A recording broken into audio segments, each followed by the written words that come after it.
कब्रिस्तान episode 5। Professor Babita अमन आयुष को समझाते हुए अपनी अलमारी की ओर बढ़ते हैं और एक सीक्रेट बुक निकालते हैं। इस किताब में हर इंसान के पूर्व जन्म और आने वाले जन्म के बारे में कुछ न कुछ मेंशन किया गया है। हालांकि ये बुक काफी पुरानी है और इसके बारे में बहुत कम लोग जानते हैं। इस वजह से ये बुक बहुत कम एडिशन में है, लेकिन ये मेरे पास है। उसके बाद प्रोफेसर बबीता और अमन से उनके डेट ऑफ बर्थ पूछते हैं। 21 जुलाई। सेम डेट 21 जुलाई। ये सुन प्रोफेसर शॉक्ड हो जाते हैं। फिर बुक के पन्नों को पलटते हैं और धीमी रोशनी में पढ़ना शुरू करते हैं। फिर प्रोफेसर बोलते हैं, मैं सच्चाई का पता लगा सकता हूँ। इसके लिए मैंने सोचा है सबसे पहले तुम दोनों को हिप्नोटाइज करके तुम्हारे पिछले जन्म में क्या हुआ है ये पता लगाया जाए। फिर प्रोफेसर बबीता और अमन को हिप्नोटाइज करने की प्रक्रिया शुरू कर देते हैं। एक लॉकेट लेते हैं और कुछ मंत्रों का उच्चारण करते हैं। उसके बाद बबीता और अमन कहीं गुम से हो जाते हैं और वो दोनों बेसुध पड़ जाते हैं। फिर अचानक अमन और बबीता आपस में किसी अलग आवाज में बातें करने लगते हैं। एक भयानक आवाज में वो आवाज करीब 1 मिनट तक चलती है। उसके बाद दोनों होश में आ जाते हैं और शॉक्ड हो जाते हैं और फिर प्रोफेसर से कहते हैं, आखिर ऐसा क्या हुआ था? तुम्हें पता है असली जड़ तुम्हारे पूर्व जन्म में है, इस जन्म में नहीं। प्रॉब्लम वहीं से शुरू हुई है। सर, लेकिन हुआ क्या था? हाँ सर, मैं भी जानना चाहता हूँ। देखो, पहली बात तो ये कि ये तुम दोनों का पुनर्जन्म है। इसके पहले भी तुम लोगों का पुनर्जन्म हो चुका है, जिसमें तुम दोनों ने एक अपराध किया था, जिसकी वजह से ये श्राप तुम दोनों के पीछे पड़ा हुआ है और ये काली शक्ति भी वहीं से है। प्रोफेसर आगे बताते हैं कि अमन और बबीता पूर्व जन्म में एक दूसरे से प्यार करते थे और वो एक छोटे से गांव में रहते थे। उसी गांव में थी निर्मला नाम की एक जवान औरत, तपस्विनी, जो कि कुछ सिद्धियों को हासिल करने के लिए घोर तपस्या कर रही थी एक बरगद के पेड़ के नीचे। ओम नमः शिवाय नमः, ओम नमो नमो कामदेवाय नमः, ओम नमो कालाय नमः। वो तपस्विनी तपस्या कर ही रही थी कि उधर से अमन और बबीता हंसते और खेलते हुए गुजर रहे थे कि उन्होंने उस योगिनी को देखा और हंसते हुए उसके पास गए। अरे ये देखो, ये भी एक नई बाबा है। ये भी किसी योग विद्या में लगी हुई है। हाँ, तुमने सही कहा। चलो एक काम करते हैं, इसको छेड़ते हैं और देखते हैं कि इसकी तपस्या में कितना दम है। अगर ये तपस्या से उठ गई तो इसकी तपस्या बेकार है, और ये नहीं उठी तो समझ लो ये एक पक्की तपस्विनी है। फिर अमन और बबीता में शर्त लग जाती है और वो दोनों तो तपस्विनी की चीजों से छेड़छाड़ करने लगते हैं, जैसे उसका कमंडल उठाकर फेंक देना, उसके बिछाए हुए वस्त्र को फेंक देना, उसकी अगरबत्ती और उसके कपड़ों के साथ छेड़खानी करना शुरू कर देते हैं। खेल खेल में उस तपस्विनी की हाथ पर एक कट लग जाता है और उसकी आंखें खुल जाती है। उसकी आंखों में इतना तेज था कि बबीता और अमन, जो कि पूर्व जन्म में थे, वो डर जाते हैं। एक रोशनी निकलती है।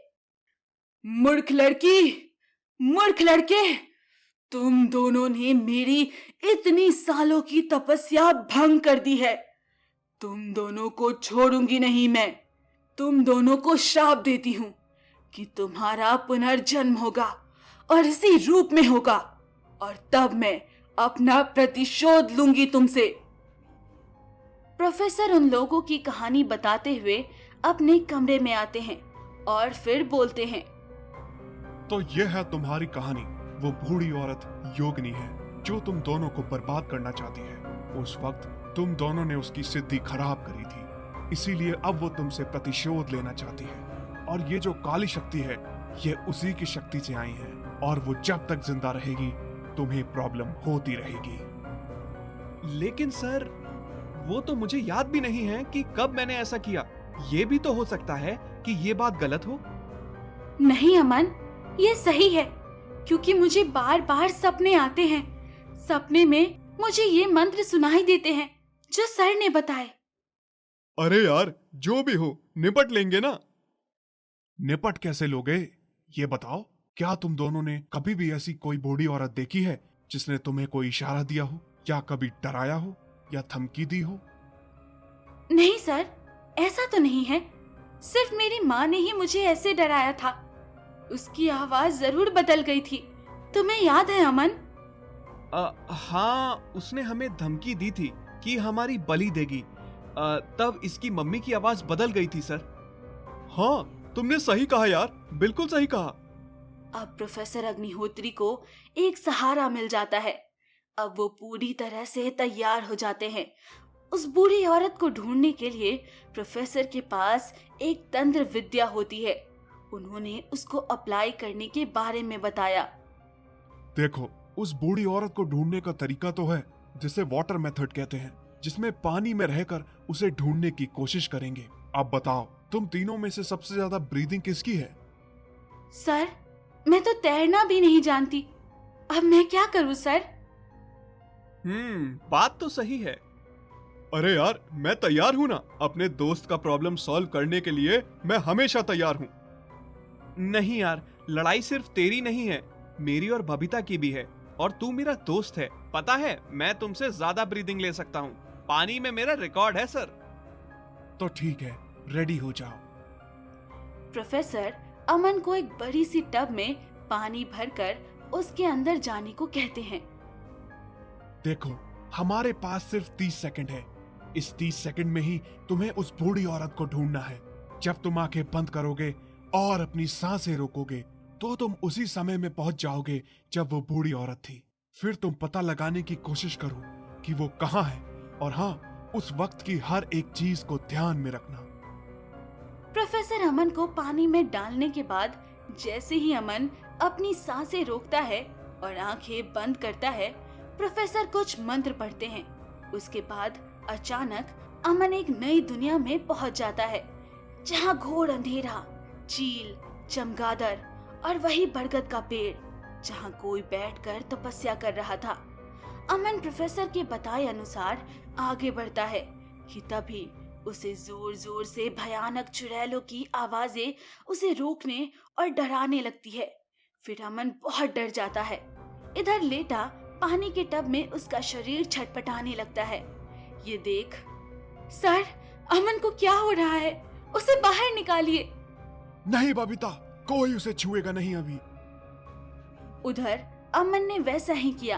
प्रोफेसर ने जैसा बताया था, वो बिना डरे उस बूढ़ी की तरफ गया और उसने उस बूढ़ी के कंधे पर जैसे ही हाथ रखा, वो डर के मारे पूरी तरह से बेहाल हो गया। क्योंकि जैसे ही वो बूढ़ी औरत अमन की ओर देखी तो अमन उसे देखकर डर गया, क्योंकि बूढ़ी का चेहरा पूरी तरह से एक चुड़ैल के रूप में बदल गया था। अमन को पानी में तड़पता देख आयुष बोलता है, सर प्लीज कुछ कीजिए, मेरे दोस्त को क्या हो रहा है? प्लीज तुम लोग थोड़ा शांति रखो। वो बूढ़ी औरत से मिला होगा, इसीलिए इतनी परेशानी हो रही है उसे। फिर वो चुड़ैल अमन का गला दबाने लगती है।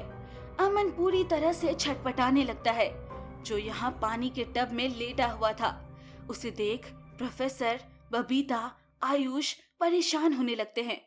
फिर अमन को पानी से बाहर निकालने की भरपूर कोशिश करते हैं, लेकिन अमन निकल नहीं पाता।